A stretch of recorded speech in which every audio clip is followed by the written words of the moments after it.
As many of you know, I grew up Roman Catholic. And I was very involved in my local Catholic parish. I love the rituals and the security that the Catholic Church provided. I love the feeling I got in our church of being closer to God. It felt safe and secure, with all the answers provided for me. Then came adolescence. A time of chaos and questioning, and Jesus quite literally became my best friend. He was the only one that I could talk to about the pain and the struggle that I was experiencing. Jesus Christ Superstar and Godspell came out when I was in high school. I remember driving into Boston to see Godspell with friends from my school. It was a deeply moving religious experience. But those two musicals portrayed different images about Jesus, and they started me thinking about who Jesus really was. I began to question the Christian story, which teaches that he died and rose from the dead in order to atone for human sinfulness.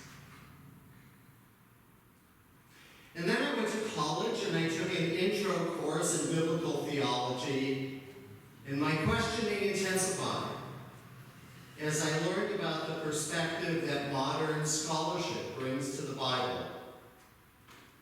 This was not a historical narrative after all.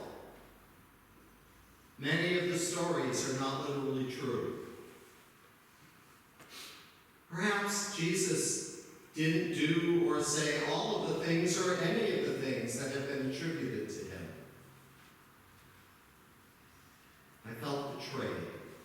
Betrayed by the church, betrayed by my family, betrayed by this God-man, Jesus, to whom I had so desperately clung for affirmation and support. I didn't know anymore what to do with him, how to relate to him, or what meaning he might have in my life. I've heard some parts of my experience in the stories of many Unitarian Universalists. We can't accept the Jesus of our childhood. We can't accept the Jesus that is handed to us by our Christian-based culture. We haven't yet cultivated a new idea of who he really was. Well, and therefore it's easier sometimes not to deal with him at all. My introduction to a new way of looking at Jesus came several years ago while I was in seminary. I came across the work of a group of historical and biblical scholars who call themselves the Jesus Seminar. At that time, they were meeting twice a year in Santa Rosa, California. They studied and evaluated the Christian scriptures, the part of the Bible that begins with the birth of Jesus. They looked at other historical documents and other documents that have been uncovered. They're affiliated mostly with the mainline Protestant denominations, but represent a denominationally diverse group of people. And I'm especially indebted to the work of John Dominic Crossan and Marcus Ford, two of the scholars of the Jesus Seminar, for much of my new insight and understanding. After we removed the layers of historical, theological, and political material that has been superimposed on those texts and those readings, we find a Jesus who was, first of all, Jewish. His interest was in bringing about a spiritual renewal within Judaism. He wasn't interested in starting a new religious tradition. He was a peasant and a woodworker, and he lived all of his short life in and around the Judean province called Galilee. He was a very simple man. So what made him so noteworthy, so remarkable? First of all, he was one of those rare people who we identify as holy because they live very closely to the realm of the Spirit. He had a constant experiential awareness of God, of the holy, present in everything around him. He had an uncanny gift for language and the ability to construct parables or stories and little sayings called aphorisms, which spoke to people's deepest longing. Jesus was a healer. One of the things that made him different from previous Hebrew prophets was his ability to heal. And his healing was directed toward the Spirit, and often the healing of the body followed the healing of the Spirit. Jesus practiced something that anthropologists call open commensality.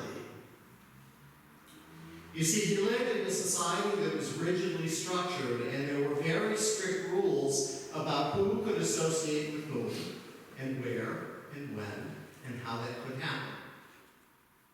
There were also laws about purity and cleanliness that further dictated social interactions. Jesus disregarded these rules and chose for himself how he would associate with people using entirely different criteria.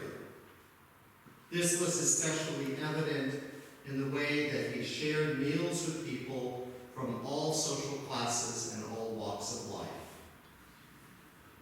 And he was a social prophet, like the prophets of ancient Israel.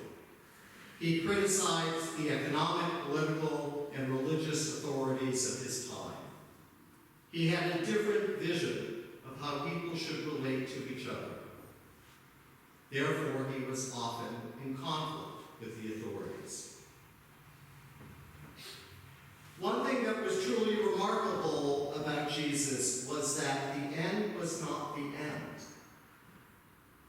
He was executed by Roman authorities. The order was given by Pontius Pilate, who was known to have been cruel and sadistic. He was probably executed because on what may have been the only trip to Jerusalem in his life, he created some kind of disturbance in the temple. Perhaps he was enraged by the wealth, by the patronage system, by the rigid social stratification within Hebrew society. All things which were anathema to his own way of being in the world, and to his own experience of the holy. But this was not the end of the story. His followers, the people whose lives he touched, continued to experience his presence among them. They were devastated by his death, and they wanted his life to have some meaning. So they continued to tell his story, and their lives and the story that they told of Jesus continued to be shaped and formed by their ongoing experience. And as those stories then came to be written, and later to be codified by church authorities, they became different in many ways from what Jesus actually said and did. In this morning's reading, we have two travelers who are walking home from Jerusalem after the Passover weekend in which Jesus was killed. One is a man who's given a name, Cleopas. His companion is probably a woman. They are heartbroken. They are devastated. Jesus, their spiritual teacher, the one they believed was leading them to a deeper understanding of God and the meaning of their lives, had suddenly been arrested, tried, convicted, executed as an enemy of the state. In the space of a few days, all of their hopes for the future had been shattered. On the road, they meet a stranger. At first, they do not recognize him. Before that awareness can happen, they have to invite him into their homes and offer him a meal. So, my friends, first of all, this is a story about hospitality. In the earlier gospel stories, it is always Jesus who invites people to eat with him, or who invites himself into people's homes. After his death, it is up to the living to carry on that work.